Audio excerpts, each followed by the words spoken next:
Il était une fois, dans un petit quartier tranquille d'Afrique de l'Ouest, une maison pas comme les autres. Ce n'était ni la plus grande, ni la plus belle, mais c'était celle où la lumière ne venait pas seulement du soleil. Elle venait d'une fille. Une fille pas comme les autres. Son nom, c'était Salma. Dès sa naissance, tout le monde avait compris qu'elle serait unique. Sa peau était d'une blancheur éclatante, presque irréelle, comme si la lune l'avait bercée avant de la déposer sur terre.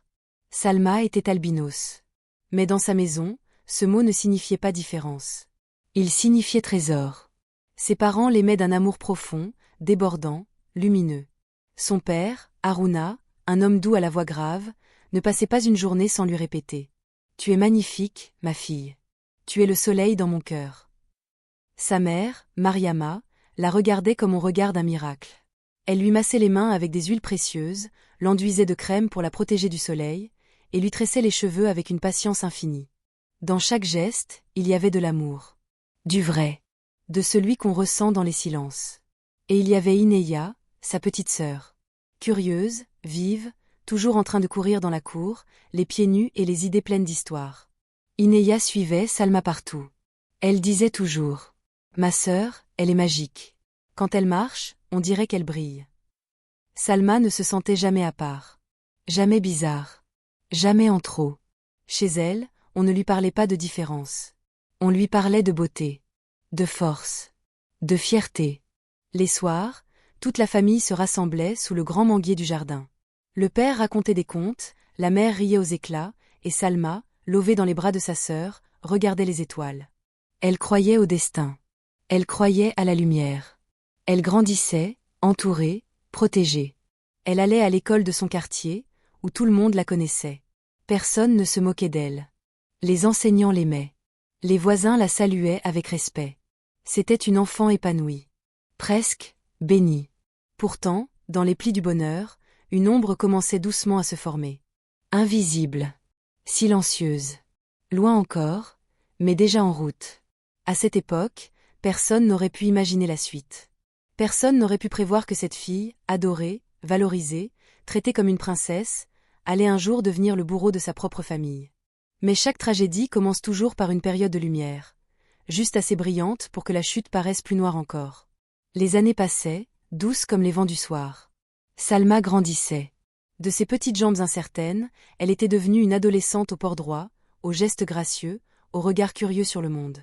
Ses résultats scolaires étaient excellents, et sa famille, fière, la regardait évoluer comme une fleur rare qu'on protège de tout courant d'air. Mais un jour, un souffle froid entra dans leur univers chaleureux. Un souffle qui n'avait rien à voir avec le climat. C'était un mercredi.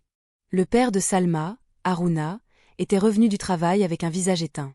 D'abord, la famille pensa qu'il était simplement fatigué. Mais le lendemain, il ne se leva pas. Et le surlendemain non plus. Les médecins parlèrent de complications pulmonaires graves, nécessitant des soins spécialisés, qu'aucun centre médical du quartier ne pouvait assurer. Après de longues discussions, et des nuits d'angoisse murmurées à voix basse, les parents prirent une décision difficile mais nécessaire. Ils allaient déménager dans une grande ville voisine, plus équipée, plus moderne, où Haruna pourrait suivre un traitement continu. Salma ne dit rien. Elle regarda sa chambre une dernière fois, passa les doigts sur les murs, ferma doucement ses cahiers, et prit son sac. C'était un départ, mais elle ne savait pas encore que c'était aussi une séparation. Une séparation avec tout ce qu'elle avait toujours connu. La tendresse d'un quartier qu'il aimait, la routine douce de son école, les regards bienveillants des voisins. Dans la grande ville, tout semblait plus haut, plus bruyant, plus froid. L'appartement qu'ils trouvèrent était étroit, impersonnel, sans arbre dans la cour, sans manguier pour les histoires du soir. Le jour de sa rentrée dans le nouveau lycée, Salma enfila sa plus belle robe, celle que sa mère lui avait offerte pour son anniversaire. Elle y alla avec le sourire, la tête haute, comme son père le lui avait toujours appris. Mais dès les premiers pas dans la cour, elle comprit. Ce n'était plus le même monde. Les regards n'étaient pas curieux. Ils étaient intrusifs, insistants, mordants. Certains élèves la fixaient comme si elle venait d'un autre continent. D'autres ricanaient doucement entre eux, murmurant des mots qu'elle ne comprenait pas encore, mais qu'elle sentait violents. Dans sa première classe, le professeur la présenta simplement. « Voici Salma, votre nouvelle camarade. Soyez gentil avec elle. » Ce fut comme un signal. Une fille au fond de la classe murmura. « Gentil ? Avec ça ?» Le rire étouffé qui suivit résonna dans le cœur de Salma comme un coup de fouet. Elle baissa les yeux. Une première fissure venait de se créer. Les jours suivants, les choses empirèrent. Elle trouvait des papiers moqueurs dans son casier. Tu réfléchis la lumière comme une vitre sale. Tu brûles au soleil, retournes sur la lune, déchets d'étoiles. Elle essayait de ne pas réagir. De rester droite. Mais le soir, dans la salle de bain, elle s'enfermait à double tour. Elle regardait sa peau dans le miroir, longtemps. Trop longtemps. Elle frottait. Fort. Comme si elle voulait la faire partir. Ses parents remarquèrent qu'elle parlait moins. Qu'elle riait moins. Qu'elle passait plus de temps seule. Ils pensèrent d'abord que c'était le choc du changement. Rien de grave. Juste le temps de s'adapter. Mais Salma n'était pas en train de s'adapter. Elle était en train de changer. Son ancienne école lui manquait. Ses anciens amis aussi. Là-bas, elle était Salma, l'intelligente, Salma, la douce, Salma, la lumière. Ici, elle était devenue Salma l'albinos, Salma la tache blanche, Salma la sorcière du Nord. Un jour, dans la cour, un garçon s'approcha d'elle. Elle pensa qu'il voulait lui parler, peut-être même être gentil. Il se pencha vers elle, sourit et dit « Eh, t'as oublié ton balai dans la salle des potions. » Rire général. Elle ne pleura pas. Pas devant eux. Mais ce soir-là, elle jeta tous ses cahiers par la fenêtre. Sa mère la gronda, tenta de comprendre, mais Salma resta muette. Les mots ne servaient plus à rien. Elle se renferma. Jour après jour. Elle refusa de manger avec sa sœur. Refusa les câlins. Refusa les discussions. Son père, affaibli par la maladie, essayait malgré tout de la soutenir. Il lui disait encore « Tu es magnifique, ma fille. Ne les écoute pas. Le monde a peur de ce qu'il ne comprend pas. » Mais même ces mots, qu'elle avait tant aimés, ne lui faisaient plus rien. Elle regardait sa famille comme on regarde un monde trop lumineux quand on est devenu aveugle. Une nuit, elle se leva et écrivit dans un vieux cahier abandonné. « Je suis une erreur de fabrication. Ma peau est une malédiction. Et vous, tous, vous m'avez menti. Le monde est cruel. Et vous m'avez dit qu'il était beau. Je vous déteste de m'avoir fait croire que j'étais normale. » Ce fut la première fois qu'elle coucha cette haine sur le papier. Mais ce ne serait pas la dernière. Quelque chose, dans son cœur, s'était brisé pour de bon. Et au fond de cette fracture, une colère, noire, profonde, insatiable, venait de naître. Le harcèlement ne commence jamais comme un orage. Il commence comme une brise. Discrète. Presque inoffensive.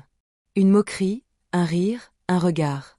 Un « je rigole », un « c'est pour jouer », un « tu prends tout trop mal ». Puis, ça revient. Encore. Et encore. Jusqu'à ce que la brise devienne tempête. Jusqu'à ce que l'enfant qu'on frappe ne reconnaisse plus le reflet dans le miroir. C'est ce qui arrivait à Salma.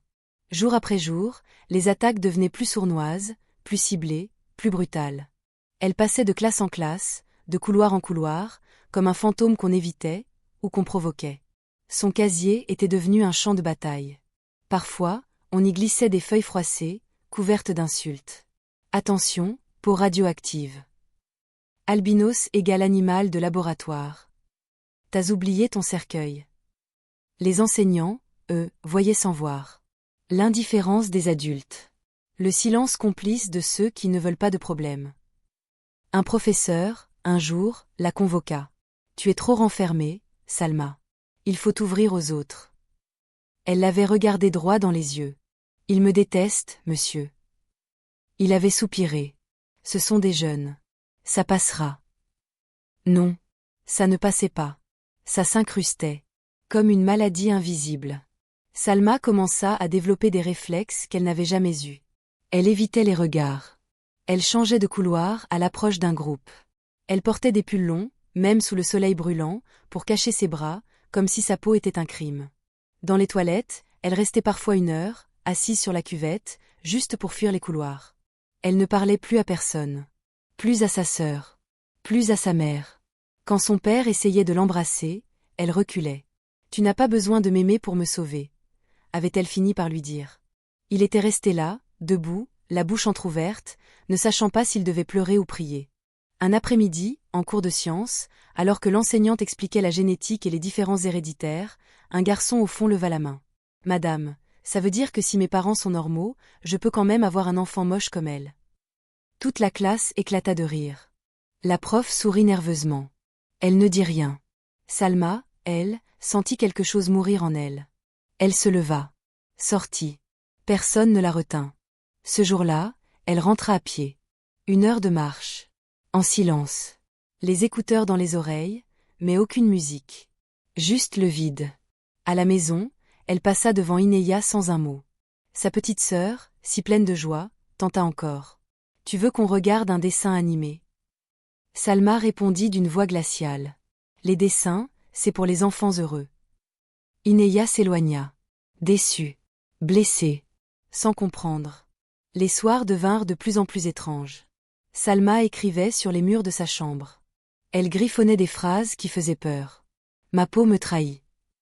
Je suis un poison que mes parents ont nourri avec amour. Je ne pardonnerai pas la vie de m'avoir exposée. » Une nuit, sa mère entra dans sa chambre sans frapper. Elle la trouva assise par terre, entourée de bougies, les mains pleines d'épingles. Elle chantait une berceuse à l'envers. Mariama se jeta sur elle, la secoua. « Salma, arrête ça. Qu'est-ce que tu fais ?» Salma la fixa, ses yeux vides, sans éclat. « Je me prépare à disparaître. » Ce n'était plus une enfant. Ce n'était même plus une adolescente. C'était une douleur qui marchait sur 2 jambes. Et cette douleur cherchait un coupable. Le monde? Trop vaste. Les élèves? Trop nombreux. Sa famille? Trop proche. Trop heureuse. Trop vivante. Une nuit, alors que tout le monde dormait, elle regarda longuement sa sœur Inéia, endormie à côté d'elle. Un sourire paisible ornait le visage de l'enfant. Salma posa doucement sa main sur la joue de sa sœur. Et murmura. « Pourquoi tu dors si bien, alors que moi je me noie tous les soirs ?» Elle laissa couler une larme. Puis une autre. Mais ces larmes n'éteignaient plus rien. Elle avait mal. Et dans son mal, une idée commençait à germer. Une idée déformée, monstrueuse, impardonnable. Mais pour elle, c'était une délivrance. Il y a des douleurs qu'on exprime, et celles qu'on laisse moisir en silence. Des blessures visibles, et celles qu'on cache derrière un sourire vide. Chez Salma, il ne restait plus rien à cacher. Elle ne souffrait plus comme une victime. Non. Maintenant, elle bouillait. De colère. D'injustice. De haine. Ce n'était plus la même fille. La douce, la rêveuse, celle qui regardait les étoiles dans les bras de sa sœur, avait laissé place à une ombre silencieuse, qui errait dans la maison comme un mauvais présage. Son regard s'était durci. Elle ne souriait plus. Ne pleurait plus. Elle observait. En silence. Comme un animal blessé qui attend le moment d'attaquer. Ses parents s'inquiétaient, de plus en plus. Mariama tentait de lui parler. De la prendre dans ses bras. De lui offrir du baume, des biscuits, des prières. Mais tout rebondissait sur le mur qu'était devenue leur fille. Haruna, affaibli, toussait de plus en plus. Il tentait, malgré sa maladie, de garder un contact. Il lui récitait des versets, lui racontait des souvenirs, lui chantait des comptines du village. Salma l'écoutait. Mais son visage ne réagissait plus. À l'école, elle n'était plus la cible des moqueries.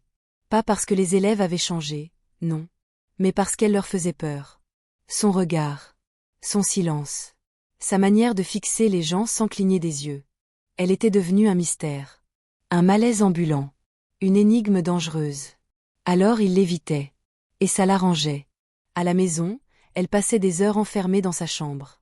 Elle ne parlait plus. Elle dessinait. Mais ce n'était plus des papillons ou des étoiles comme avant. Non. Elle dessinait des visages déformés. Des corps en feu. Des maisons qui s'écroulaient. Des gens qui fuyaient.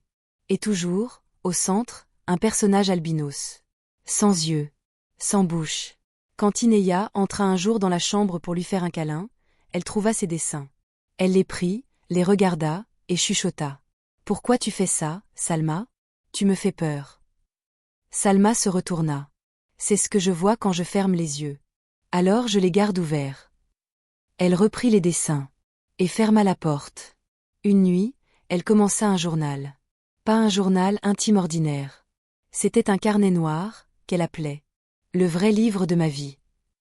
Page après page, elle y écrivait des pensées glaçantes. « Ma sœur est trop joyeuse. Elle ne mérite pas de vivre sans douleur. Mon père m'a offert l'amour. Mais il a oublié de m'offrir une peau normale. Ma mère me protège du soleil, mais pas des gens. Elle est inutile. » Puis des idées plus sombres encore. Et si tout s'arrêtait? Et si je les emportais tous avec moi?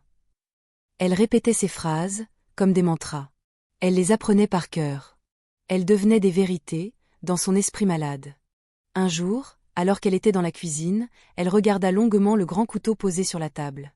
Sa main s'en approcha doucement. Elle le prit, l'observa, fit briller la lame à la lumière. Inéa entra soudain. « Tu veux que je t'aide à couper les oignons ?» Salma sursauta. Reposa le couteau. « Non. Va-t'en. » Sa voix était sèche, froide. Inéa obéit, troublée. Ce soir-là, Salma écrivit dans son carnet. Elle est toujours là, au mauvais moment. Mais bientôt, il n'y aura plus de moment. Elle ne voulait plus vivre comme ça. Elle ne voulait plus vivre tout court. Et si elle devait quitter ce monde, elle ne partirait pas seule. La haine avait tout recouvert. Elle ne voyait plus les sourires, ni l'amour, ni les efforts. Elle ne voyait que la lumière qu'on lui avait volée. Et ceux qu'elle tenait pour responsables portaient tous son nom de famille. Un soir, elle passa dans le salon. Son père était endormi dans son fauteuil. Sa mère tricotait. Inéa dessinait un papillon avec des paillettes. Salma les regarda. Longtemps. Puis, elle murmura, sans que personne ne l'entende. « Vous brillez trop. Je vais tout éteindre. » La transformation était complète. Salma n'était plus une victime. Elle était devenue le monstre qu'on lui avait fait croire qu'elle était. Il y a des jours où le cœur se fissure une fois de trop. Des jours où un mot, un seul, devient la dernière pierre. Dans un barrage déjà prêt à céder. Ce jour-là, Salma se leva comme d'habitude. Elle ne dit bonjour à personne. Elle ne mangea rien. Elle fixa le mur pendant 10 longues minutes, sans un mot, sans un geste. Puis elle se leva, prit son sac, et sortit. Ce matin-là, le ciel était d'un gris étrange. L'air pesait. Il y avait dans l'atmosphère une tension invisible. Quelque chose d'anormal. Mais personne ne remarqua. Elle arriva en cours. Sa classe devait faire un exposé collectif. Chaque élève devait présenter un thème au tableau. Salma avait choisi un sujet qu'elle connaissait bien, l'albinisme en Afrique. Elle s'était préparée. Elle voulait peut-être, inconsciemment, une dernière fois, se faire comprendre. Expliquer. Sensibiliser. Rappeler qu'elle n'avait pas choisi sa peau. Qu'elle n'était pas une malédiction. Qu'elle n'était pas un être à part. Quand son tour arriva, elle s'avança. Le cœur battant, les mains moites, mais le regard décidé. Elle prit la parole, et sa voix, au début, tremblait à peine. L'albinisme est une condition génétique. Ce n'est pas une maladie. Ce n'est pas une honte. Ce n'est pas. Elle n'eut pas le temps de finir. Du fond de la classe, une voix claire coupa l'air comme une gifle. On sait. C'est juste moche, pas contagieux. Les rires explosèrent. Bruyants. Crus. Moqueurs. Un autre élève ajouta. T'as oublié de parler de ta propre tête. On dirait une bougie à moitié fondue. Cette fois, même certains professeurs eurent un sourire gêné.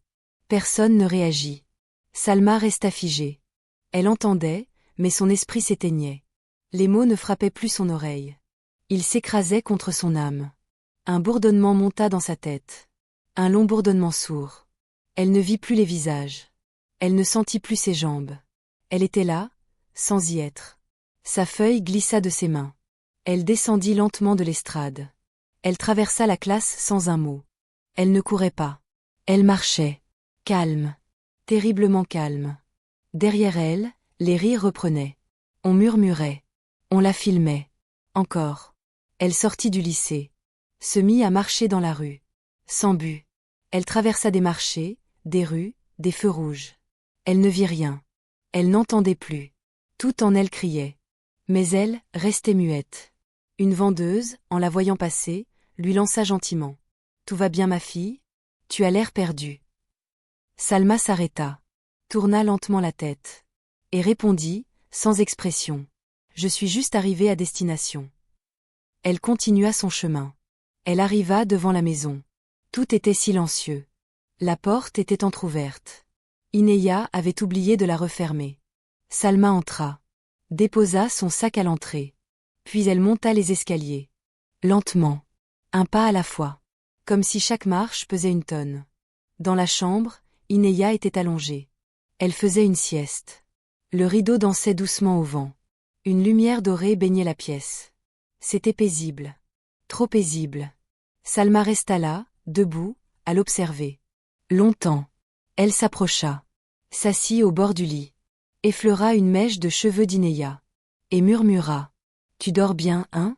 Tu rêves encore que le monde est beau. » Elle se leva, sortit sans bruit. Dans la cuisine, elle ouvrit un tiroir. Le couteau était là, tranchant, neuf. Elle le prit, revint dans la chambre. Elle ferma la porte doucement. Ce qui s'est passé ensuite. Aucun mot ne peut le raconter sans trahir l'horreur. Une sœur, une enfant, une nuit, du sang, un dernier soupir. Puis, elle descendit. Elle prit une bouteille d'essence que son père gardait pour la moto. Elle la vida dans le salon, la cuisine, le couloir.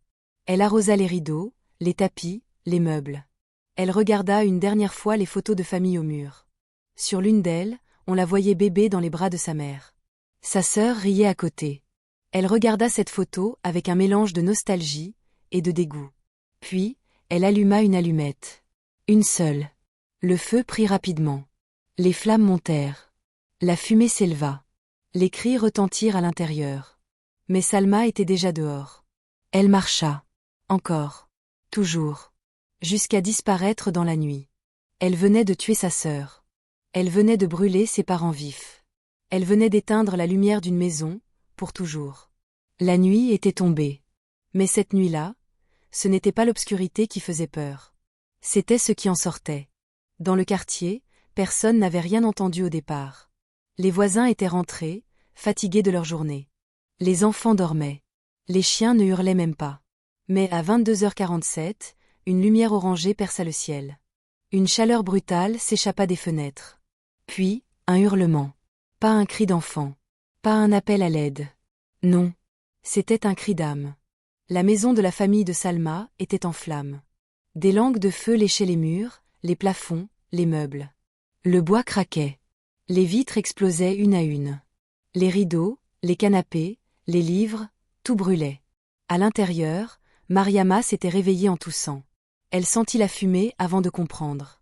Elle hurla le nom de son mari. « Harouna! Réveille-toi! Feu! On brûle !»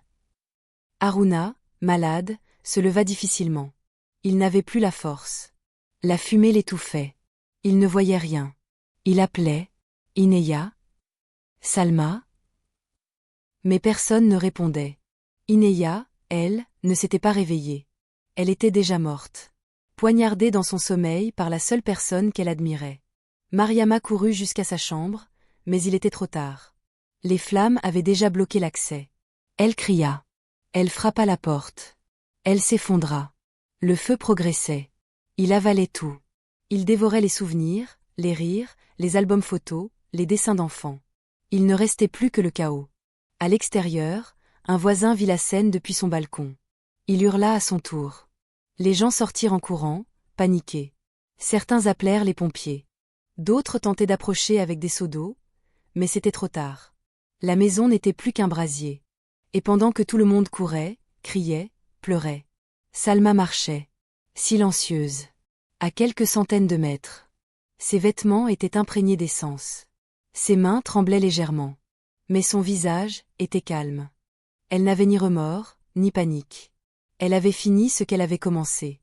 Elle s'enfonça dans la nuit. Comme un spectre. Elle marcha jusqu'à une forêt non loin de la ville. Elle connaissait bien l'endroit. Son père l'Y emmenait parfois, quand elle était petite. Ils y pêchaient. Ils y riaient. Elle s'assit sur une pierre. Ferma les yeux. Écouta les grillons. Elle pensa à Inéa. À son sourire. À sa voix. À ses bras qui l'entouraient quand elle faisait des cauchemars. Une larme coula. Mais ce n'était pas une larme de tristesse. C'était une larme de soulagement. Elle murmura. Je les ai libérés. Je me suis libérée. C'est terminé. Mais ce n'était pas terminé. Quelques heures plus tard, la police fouillait les décombres. Ils retrouvèrent les corps carbonisés de Mariama et Harouna. Celui d'Inéa fut retrouvé intact, mais poignardé. Et un détail troubla les enquêteurs, la chambre de Salma était vide. Sa couverture était pliée. Son lit, intact. Il n'y avait ni trace de lutte, ni trace de fuite dans l'incendie. Immédiatement, des doutes surgirent. Où était-elle? Pourquoi n'avait-elle pas été touchée par les flammes? Comment expliquer l'essence retrouvée dans plusieurs pièces? Et surtout, qui avait poignardé Ineya. L'alerte fut donnée. Un avis de recherche fut lancé. Salma devint la suspecte principale. 3 jours passèrent. 3 nuits où elle se cacha dans la forêt. Elle dormait peu. Elle se nourrissait de biscuits volés dans une épicerie. Elle entendait les sirènes au loin. Voyait les hélicoptères. Mais elle ne bougeait pas. Le 4e jour, alors qu'elle tentait de s'éloigner du périmètre, une patrouille de police la vit.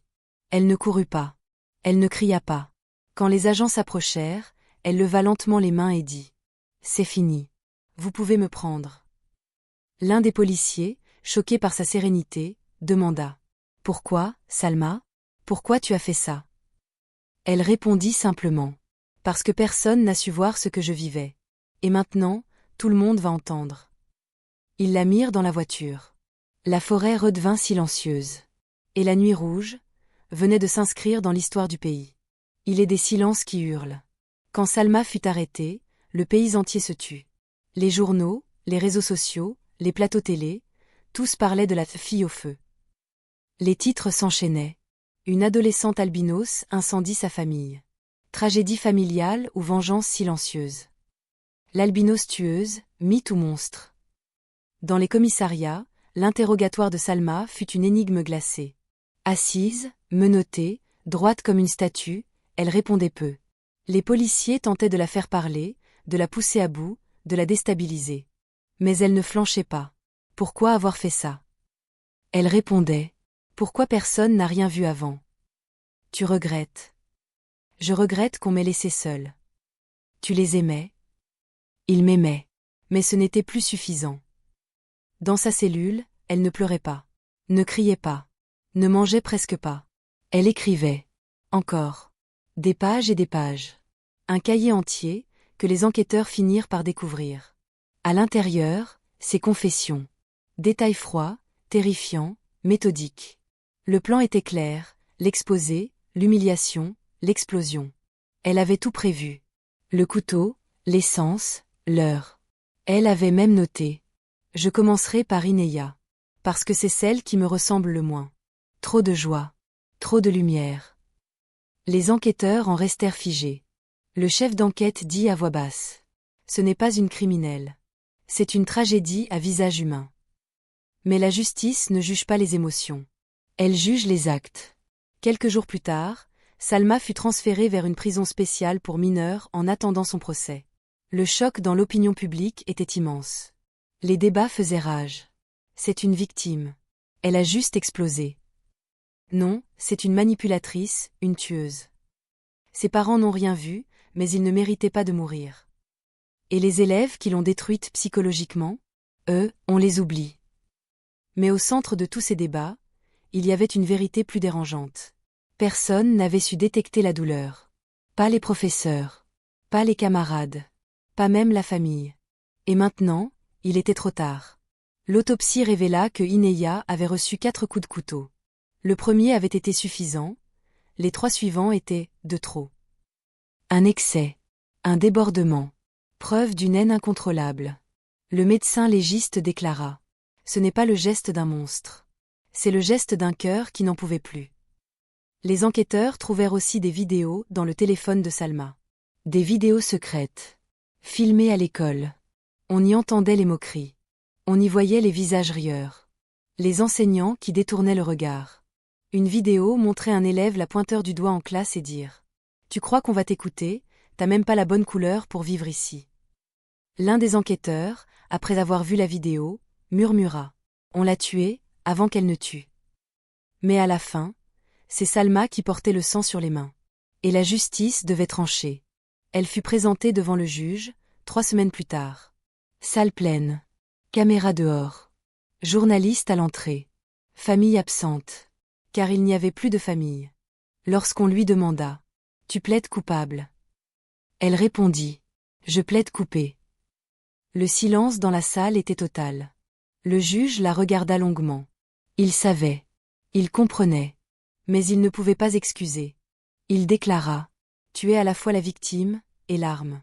C'est une douleur que la justice ne sait pas encore juger. Mais elle ne peut pas l'ignorer. » Il ordonna une évaluation psychiatrique complète. et la plaça en détention provisoire dans un centre sécurisé. À la sortie du tribunal, un journaliste demanda à un policier: « Qu'est-ce qu'elle t'a dit, quand tu l'as arrêtée ?»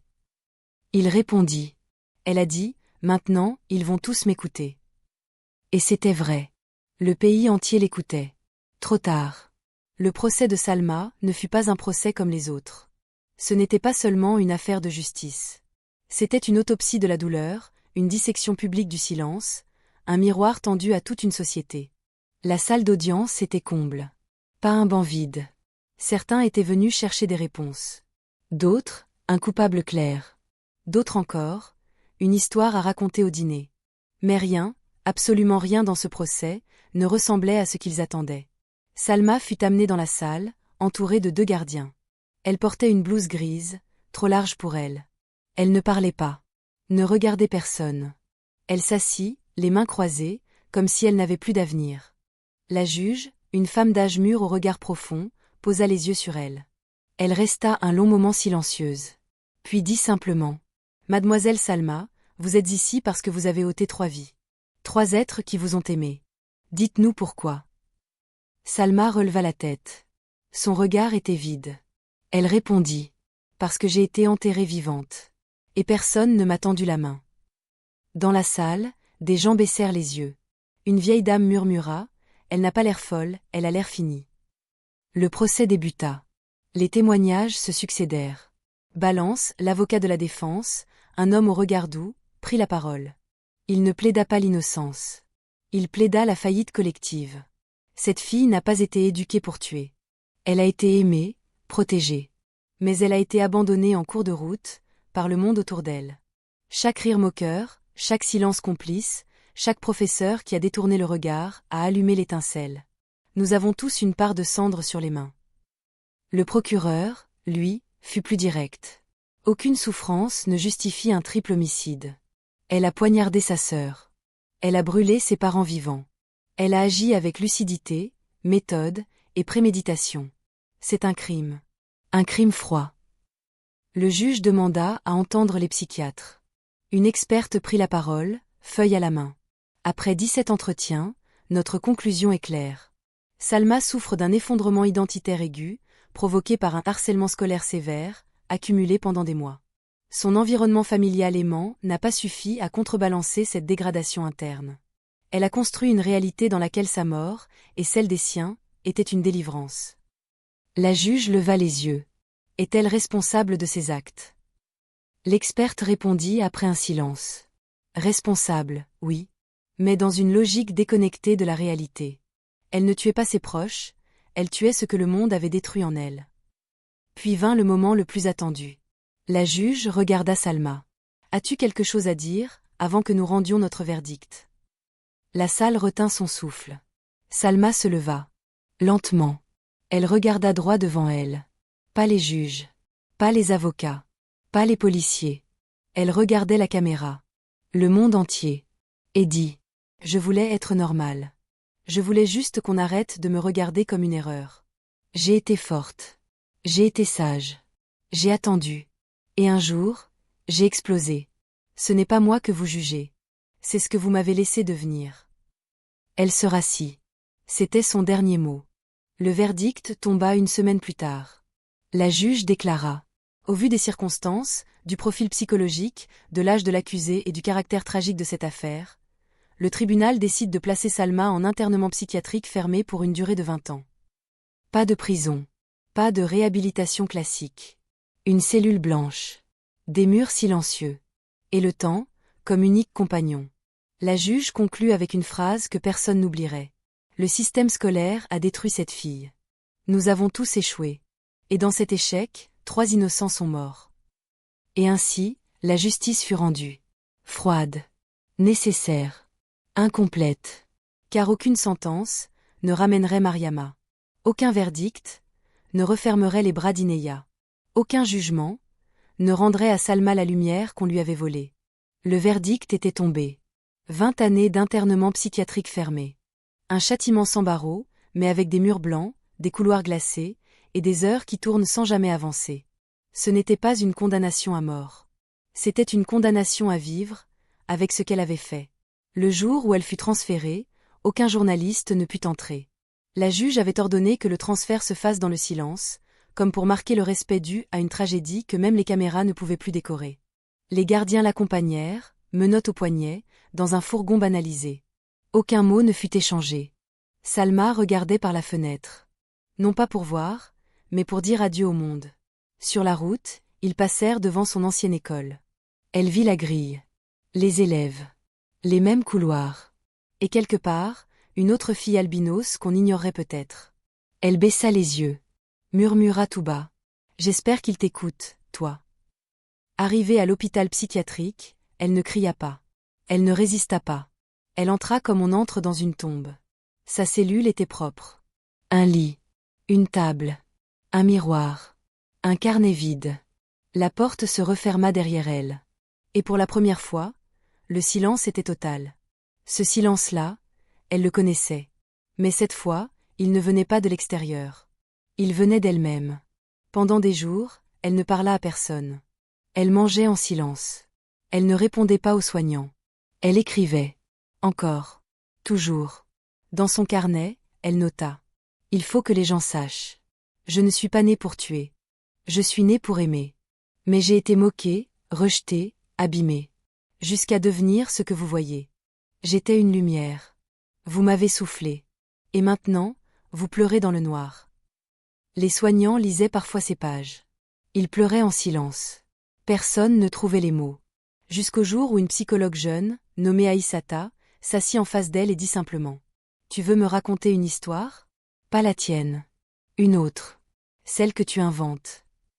Salma leva les yeux pour la première fois en 17 jours. Et murmura. D'accord. Ce fut la première étincelle depuis le drame. Le reste du monde, lui, n'avait pas oublié. On organisa des débats. Des conférences. Des émissions sur le harcèlement scolaire. Sur les enfants albinos. Sur le silence dans les établissements. Sur les professeurs qui ferment les yeux. 1 an plus tard, une loi fut votée. Elle porta le nom d'un symbole, la loi Ineya. Une loi contre le harcèlement, avec des cellules de veille dans chaque lycée. Une loi pour que plus jamais un enfant ne se sente invisible. La juge, dans un discours, déclara. La justice n'a pas su protéger Salma. Alors que cette loi protège les prochains. Dans une école quelque part, une jeune fille albinos lut l'histoire dans un manuel. Elle demanda à son professeur. Pourquoi personne ne l'a sauvée? Le professeur répondit. Parce que tout le monde pensait que quelqu'un d'autre le ferait. Ce jour-là, la classe se tut. Et Salma? Elle est toujours là. Dans cette cellule blanche. Elle écrit encore. Un jour, elle confia à Aïssata. Je ne veux pas qu'on m'aime. Je veux qu'on comprenne. Aïssata répondit. Un jour, peut-être, tu raconteras ton histoire. Pour qu'elle sauve une autre vie. Et Salma, pour la première fois depuis le drame, esquissa un mince sourire. L'histoire de Salma est terminée. Mais celle des autres commence. Aujourd'hui, quelque part en Afrique, ou ailleurs, une autre fille albinos marche dans une cour d'école. Elle garde les yeux baissés. Elle entend les rires. Elle sent les regards. Elle fait semblant de ne rien voir, mais elle voit tout. Elle espère qu'on ne l'appelle pas sorcière. Elle espère qu'on ne prenne pas une photo d'elle en cachette. Elle espère, juste pour une fois, être une élève, pas un phénomène. Et pendant que tu écoutes cette histoire, peut-être que dans ta propre école, ton quartier, ta classe, ton lieu de travail, quelqu'un subit ce que Salma a subi. Et toi? Tu regardes? Tu ris? Tu filmes? Tu ignores? Ou tu agis? Le harcèlement scolaire tue. Pas toujours avec du sang. Pas toujours avec du feu. Mais avec des regards, des mots, des silences. Il tue la joie. Il tue la confiance. Il tue les rêves. Il tue l'envie de vivre. Et parfois, comme pour Salma, il pousse à tuer. Quand on moque quelqu'un pour sa couleur de peau. Pour sa maladie. Pour son handicap. Pour son accent, sa religion, ses vêtements. On envoie un poison dans son cœur. Et quand ce poison déborde, il emporte tout. Il est temps d'ouvrir les yeux. Il est temps de changer. Si tu es un élève, ne ris pas avec les autres. Si tu es un parent, écoute mieux les silences de ton enfant. Si tu es un enseignant, regarde au-delà des bulletins. Si tu es un ami, sois une épaule, pas un mur. Et si tu es une victime, sache ceci. Ta douleur est réelle. Tu n'es pas fou. Tu n'es pas seul. Et tu mérites de vivre. De vivre sans avoir à te justifier d'exister. Aujourd'hui, dans les centres psychiatriques, dans les foyers, dans les cimetières, il y a des Salma qui n'ont pas eu de seconde chance. Mais toi qui écoutes cette histoire, tu as le pouvoir d'éviter une autre tragédie. Tu as le pouvoir de dire non. Le pouvoir de tendre la main. Le pouvoir de faire du bruit, là où le silence a déjà tué. Alors parle. Dénonce. Protège. Ne détourne plus les yeux. Parce que dans chaque école, dans chaque classe, il y a une Salma qui attend qu'on la voie. Et si tu ne fais rien, tu ne seras peut-être pas le bourreau. Mais tu seras le témoin muet d'une vie brisée. Cette histoire est inspirée de situations réelles vécues par des jeunes victimes de harcèlement.